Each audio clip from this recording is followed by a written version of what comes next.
talking about the parami of truthfulness. A couple of days ago, Jay talked about the truthfulness of speech and honesty.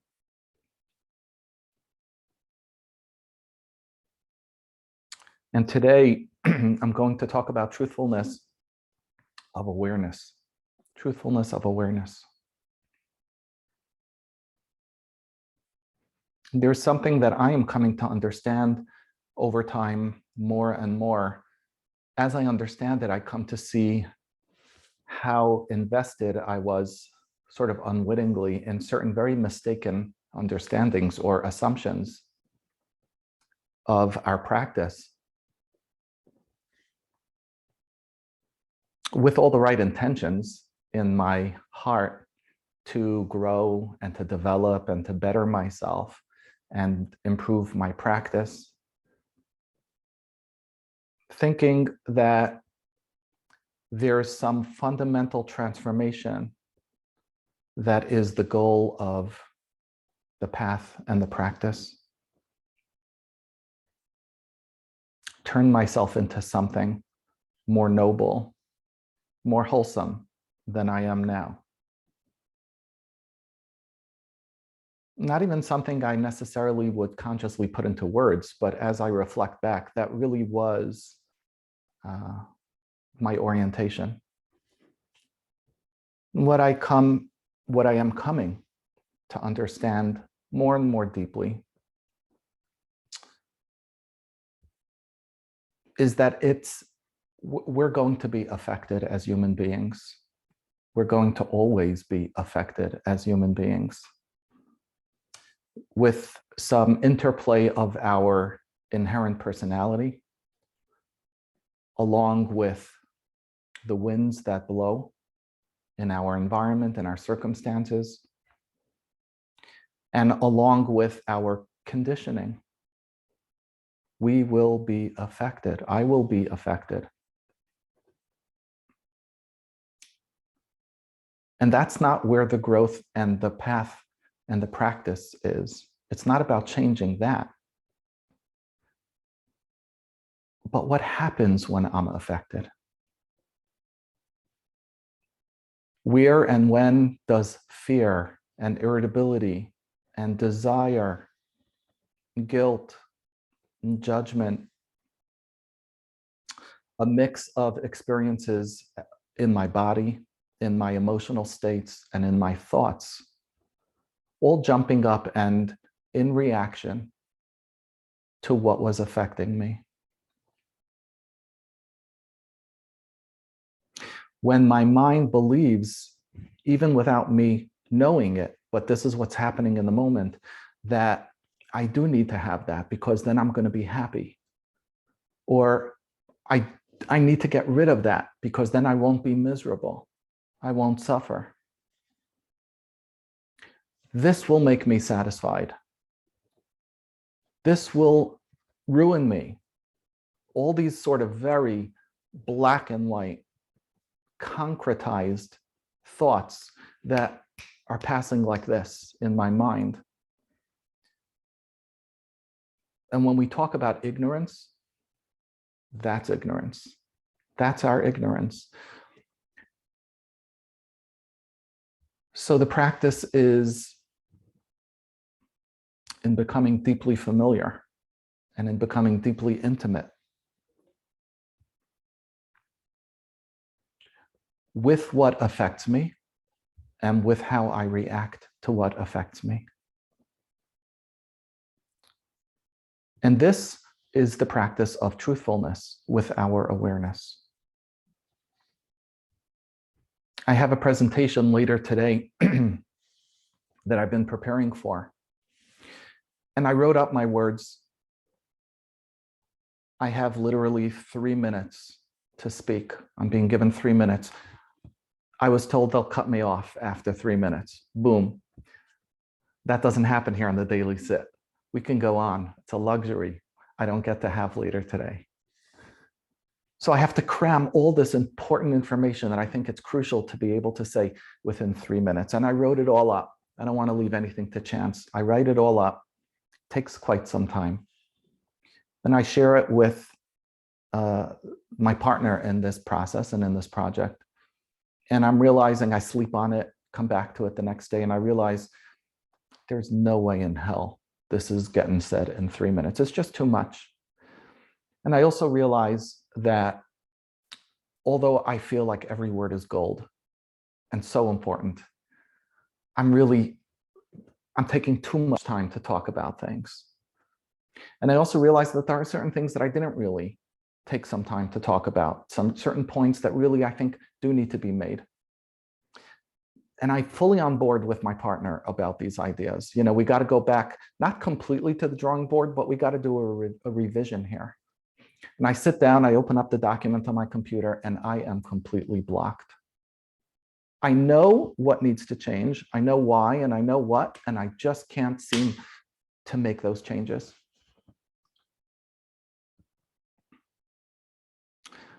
And then I became curious about this. What is this about for me?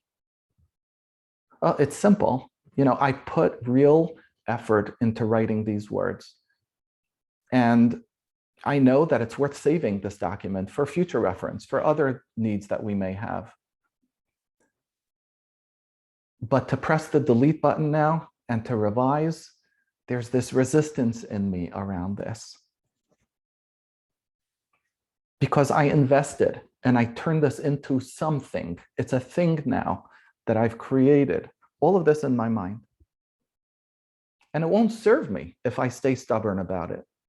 It won't serve my purpose. But that's the felt experience. That's the reactivity that's arising as a result of the efforts that I put in, the investment that I made into this process. And I don't think that in the future, in a similar experience, I won't be similarly affected. I think I will be. It makes perfect sense to me. But I'm appreciative of the ability to see this and understand this for what it is, and really for what it isn't, right? It isn't a thing. It's just efforts that I made and the reactions and the experiences that I'm having as a result of that. There's this story that's said over in certain Jewish circles. I doubt the story ever actually happened, but I guess it could have. So in pre-war Europe, there were these, they're called yeshivot, these Talmudical institutions. We have them today as well. But in pre-war Europe, there were several movements about how to develop one's character. There were several different philosophical approaches around this. And there was one particular school of thought where the process for developing your character is to really annihilate yourself, really go full bore, full thrust attack on your sense of self, so that you can become a humble, more honest human being in the service of God and mankind.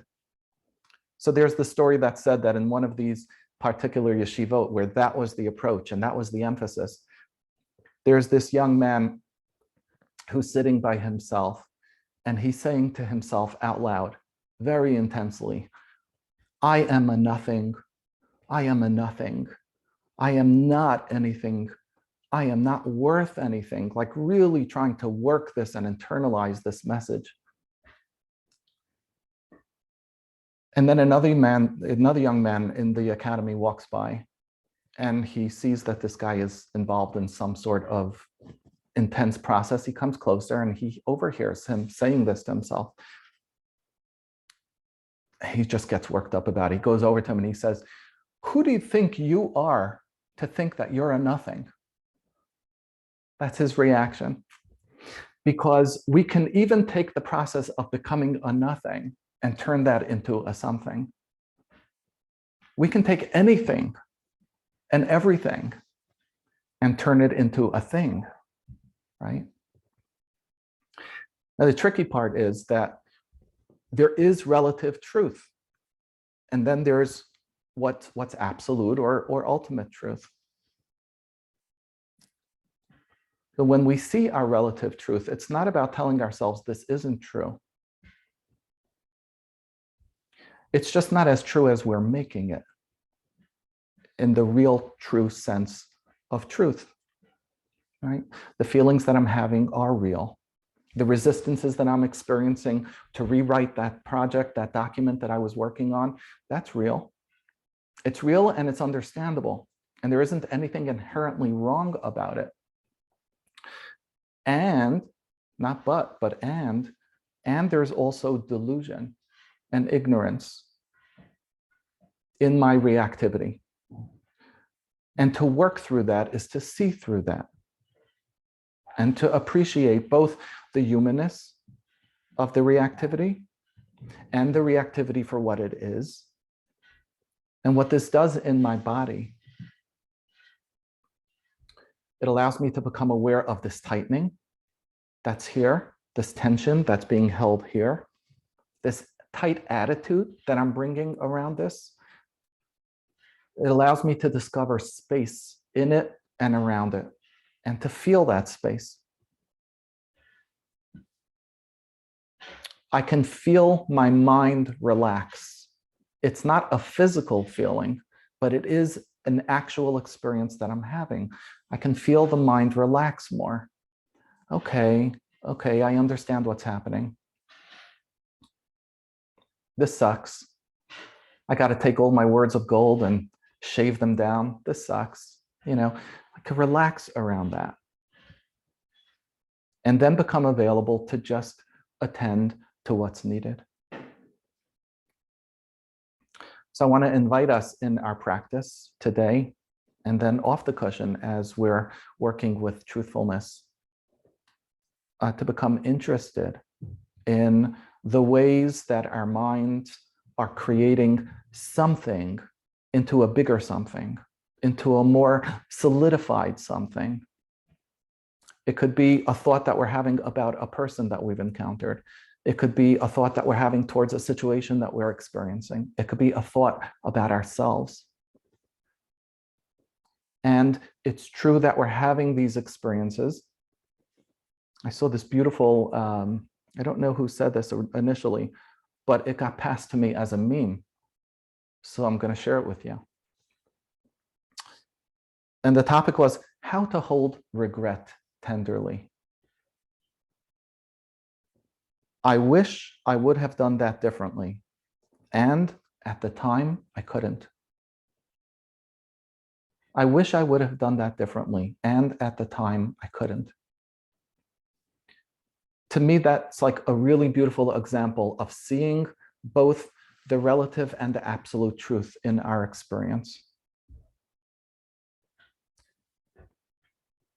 So I invite us to play with this and to discover through eyes of understanding and caring what we get affected by, that we get affected.